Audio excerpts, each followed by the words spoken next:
샬롬 성경 공부한 여러분 반갑습니다. 저희 오늘은 스크루테이프의 편지 10번째, 11번째 편지를 나누는 시간입니다. 제가 컴퓨터가 문제가 생겨서 포맷을 하느냐고 영상이 좀 늦었습니다. 책들을 어떻게 잘 읽고 계신지 모르겠습니다. 오늘 10번째, 11번째 편지 조금 어려운 부분도 있을 수 있을 것 같은데요. 그래도 한번 저랑 함께 책을 읽은 것을 나누시면서 책에 대한 간단하게 이해를 하면 좋을 것 같습니다. 먼저 10번째 편지 62쪽, 63쪽 부유하고 똑똑하며 겉으로만 지성적인 데다가 세상 만사에 영리한 의심을 품는 사람들, 아주 이런 사람들이 사탄이 이용하고 이런 사람들과 어울리는 것이 신앙이 있는 사람들이 신앙을 잃어버리는 아주 지름길이다 라는 이야기를 합니다. 왜 그러냐면 사회적으로 또 성적, 지적 허용을 아주 잘 이용할 수 있기 때문이라는 겁니다. 그러니까 부유하고 똑똑하고 겉으로만 지성적이고 또 세상 만세에 내가 똑똑하니까 영리한 의심을 품는 사람들은 그들의 사회적인 관계, 그리고 어떤 그들의 가진 성적인 욕구, 지적인 허영, 근데 이런 것들이 긍정적으로 진실되게 표현되지 못한다는 뜻이죠. 그래서 수치심이니, 자존심이니, 예절이니, 이 허영 같은 것들을 잘 건드린다면 그들을 어떻게 해요? 진실에서 멀게, 진리에서 멀게, 결국은 하나님의 근본된 성품에서 점점 멀어지게. 그래서 이 사회적이고 성적이고 지적인 허영으로 똘똘 뭉쳐 진짜 나를 바라보지 못하게 할 수 있다라는 내용을 담고 있습니다. 그래서 사람은 가장했던 대로 변하는 법이다라고 지금 이야기를 하고 있습니다. 가장했던 대로 변하는 법. 다시 말하면 어떤 자신의 사회적이고 지적이고 허영으로 자신을 포장하다 보면 어느 순간 내가 가장했던 것이 진짜 나로. 이야기는 거꾸로 말하면 여러분과 저는 연약한 존재잖아요. 그래서 우리는 죄를 지을 수밖에 없고 넘어질 수밖에 없고 실수할 수밖에 없고 때로 주님을 배신할 수밖에 없는 연약한 죄인임에도 불구하고 예수 그리스도의 십자가의 공로를 의지하여 우리가 십자가 앞에, 말씀 앞에, 복음 앞에 사랑으로, 은혜로, 절제로, 우리의 노력으로 우리가 우리의 자신을 추구해 나가면 거꾸로 우리가 그대로 변할 수도 있다는 두 가지 이야기를 같이 하고 있는 겁니다.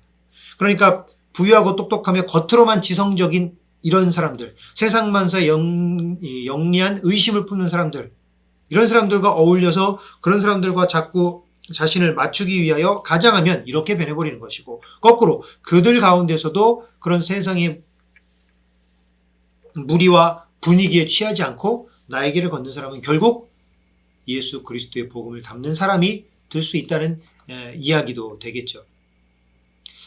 그리고 64, 65쪽에 물질의 유혹 이외에 세속적 허영, 친구를 선택하는 일, 시간의 중요성을 경고하는 것.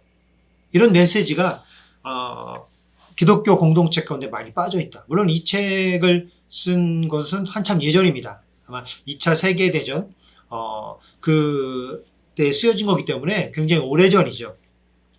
근데 그때 물질의 유혹에 대한 것들은 설교 강단에서 많이 올라오는데 세속적인 허영, 친구를 선택하는 일, 어떤 시간을 사용하는 일들에 대해서는 교회에서 많이 다루지 않고 있다는 이야기입니다. 이 이유는 이것이 문제가 되는 것은 물질의 유혹이라고 하는 것은 여러분이 다 알죠. 돈을 사랑해서는 안 된다. 성경에 명확하게 쓰여 있으니까. 근데 세속적인 허영심. 다시 말하면 여러분과 저는 이 세상에 살고 있으니까 이 세상에 멋있는 것, 세상에 아름다운 것, 세상에 소중한 것, 세상에 즐거운 것, 세상이 알아주는 것들 안에 우리는 살고 있습니다. 그러니 우리가 주를 쫓는다고 하지만 우리의 육적인 즐거움은 세상을 향해 있는 것이죠. 그래서 우리는 그것을 말씀으로 극복하고 절제하고 다스리고 이기며 나아가는 것이 신앙의 길인데, 어떻게 세속적인 허영심을 극복하고 그리스도의 자녀로 살아갈 수 있는지. 친구를 선택할 때도 마찬가지입니다. 세속적인 허영이라고 하는 이 마음이 세상을 살아가는 우리 가운데는 누구나 존재하고 유혹이 된다는 거죠. 결국 그러면 친구를 선택할 때도 어떤 뜻일까요? 네, 세속적인 허영을 충족해주는 친구들.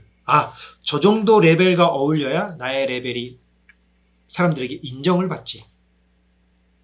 예수님 시대의 바리새인들이나 유대 지도자들이 그랬지 않습니까? 죄인들, 병자들, 가난한 자들, 돈 없는 자들, 배우지 못한 사람들을 그들은 죄인이라고 천대했습니다. 왜요? 성경을 읽고 공부하고 율법에 대해 철저하게 교육을 받은 사람들. 그들끼리만 모여 그들만의 리그로 하나님의 말씀을 제한시켰어요. 그래서 자기가 알고 있는 말씀으로 정죄하고 판단하고 비판하고 멸시하는 도구로 사용했습니다.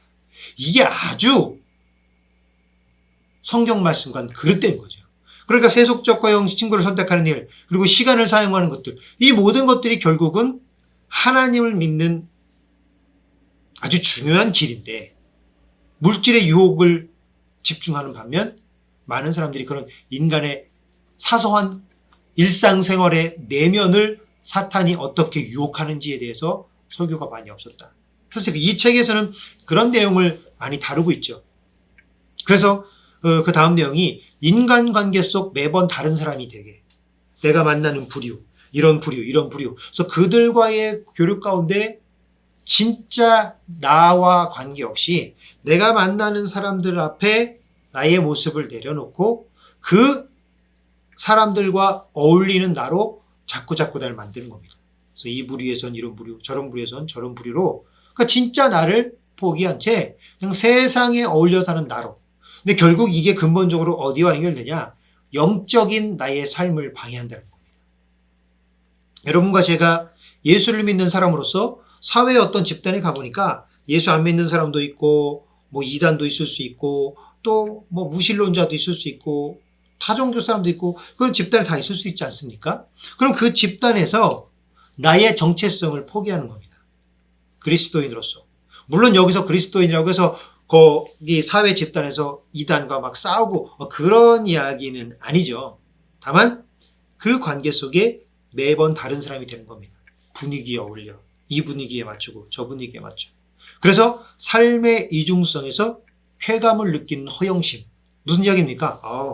뭐 이런 부류, 난 이런 부류하고도 잘 어울려.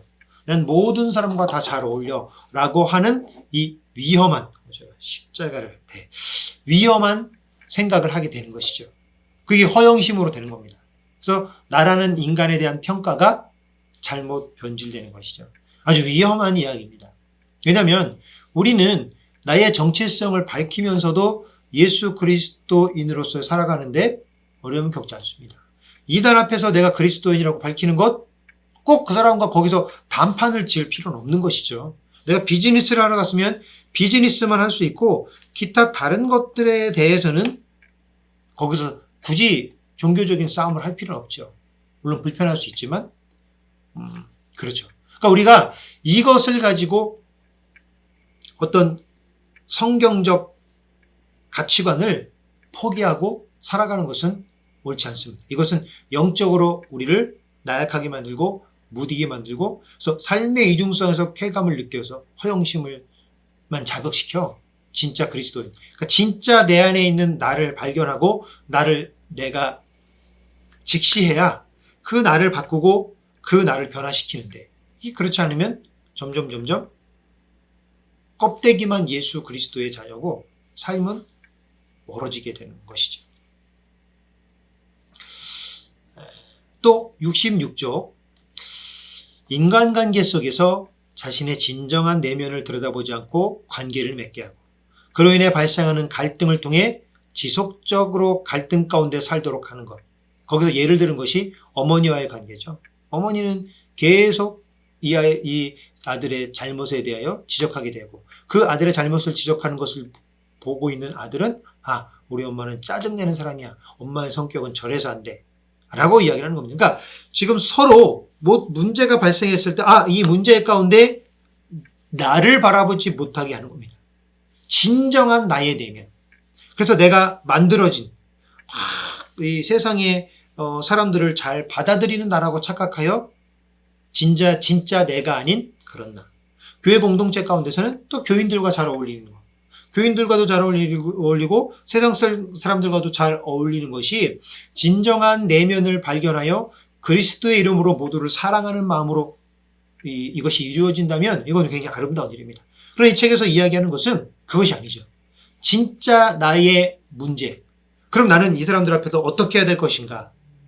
라고 하는 나의 신앙적 문제를 회피한 채 그 사람들과 만나는 모습으로 만들어진 나를 그 안에서 포장하는 겁니다. 그러니까 진짜 나는 어느 곳에서도 드러나지 않게 되는 거죠. 그럼 이때 갈등이 발생되면 이 사람은 이 갈등을 무엇으로 봅니까? 만들어진 나를 통해서 갈등을 보게 됩니다. 근데 만들어진 나는 어떨까요? 완벽하죠. 만들어진 나는 문제가 없습니다. 왜요?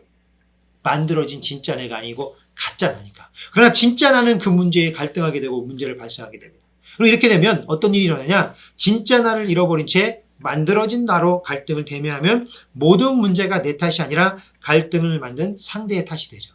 어머니와 아들이 계속 싸우며 갈등을 키워나가는 것처럼 우리 그리스도인들이라면 그 상황 가운데 문제를 누구에서 겠어요? 나에게서. 모든 문제의 출발점은 십자가 복음을 듣고 있는 나에게서 발견하는 것. 이게 바로 이 책에서 이야기하는 그리스도인의 내면을 사탄이 공격하는 방법입니다. 계속 공격하는 거죠. 그래서 우리는 예수 그리스도 앞에서 나를 발견할 때에만 자신을 바라볼 수 있고 그때 비로소 다른 사람과 온전한 관계를 맺고 갈등을 해결할 능력이 생기는 것이다. 이게 우리 10번째 편지의 내용입니다. 이 스크루테이프의 편지는 지속적으로 인간의 내면, 사탄이 어떻게 자꾸 내면 가운데 혼란을 주고 우리의 내면을 흐트러서 우리 안에 있는 영적인 시각이 나 스스로를 바라보지 못하게 하는지 이 책에서 다루고 있습니다. 또 다음 책 보겠습니다. 11번째 편지. 사실 11번째 편지는 이 내용 문구를 하나 적기가 어려워서 제가 전체 내용들을 조금 요약해봤습니다. 웃음, 재미, 기쁨. 이 근원은 무엇인가? 사탄은 이걸 경계합니다. 왜요? 이 웃음, 재미, 기쁨, 이 모든 것의 근원은 하나님께서 주신 선물입니다. 사탄은 그런 감각을 모르죠. 이것은 하나님만이 주실 수 있는 것입니다. 그래서 사탄은 우리의 웃음, 재미, 기쁨의 이 근원 대신은 하나님과 우리를 분리하게 합니다. 그래서 하나님이 빠진 웃음, 재미, 기쁨. 그러니까 근원이신 하나님이 배제된 어떤 재미를 추구하게 만든다는 것이죠. 그래서 웃음, 농담, 재미 등을 그 자체에만 집중하게 해서 농담 뒤에 숨어 진실과 수치심을 농담으로 덮게 만드는 거예요. 막 진지한 이야기나 여러 가지 이야기를 할 때 이 농담 이런 것들로 뒤덮게 만드는 것입니다. 이 모든 것을 유머 감각이란 명분으로 농담으로 변화시키는 겁니다. 막 진지한 이야기를 할 때 진지한 이야기 가운데 어떤 우스운 부분. 그래서 미덕까지도 우스운 것인양 떠들도록 만들어 경박하게 만듭니다. 그래서 심각한 주제까지도 우스운 부분을 찾게 되고 이 경박함이 습관으로 굳어지면 기쁨과 동떨어져. 여기서 말하는 기쁨은 하나님이 주신 기쁨. 결국 기쁨의 근원인 하나님과는 별개된 그냥 말장난처럼 그런 기쁨. 그리고 그렇게 되면 무엇이냐? 지성. 지성의 나를 무디게 한다는 것은 우리의 판단력이 흐려지는 것입니다. 지금은 집중해야 될 때, 진지해야 될 때, 저 말씀은 내가 순종해야 될 때, 내가 복종해야 될 때, 이런 지성의 날이 무뎌지는 겁니다. 그래서 판단력이 흐려져 농담과 말장난으로 다 아는 건데 이렇게 하면서 넘어가게 하고 또 누가 막 진지한 얘기를 할 때 그 어두운 분위기를 마치 재미있는 농담으로 넘기려고 해서 사람들을 웃게 만들고 재밌게 해서 메시지 자체를 본질을 흐리게 만드는 아주 위험한 일입니다. 그래서 우리 설교학에서도 설교 가운데 유머에 대한 위험성도 많이 이야기하거든요. 왜냐하면 재미가 주가 되면 안 되잖아요. 메시지가 주가 되야 되는데 재미가 주가 되는 것. 아주 이게 설교자들의 그래도 큰 숙제입니다. 재미없으면 듣기가 힘들고 너무 재밌게 하자니 재미가 주가 되고 지금 사탄은 그런 것들을 우리를 공격하고 있다는 것이죠.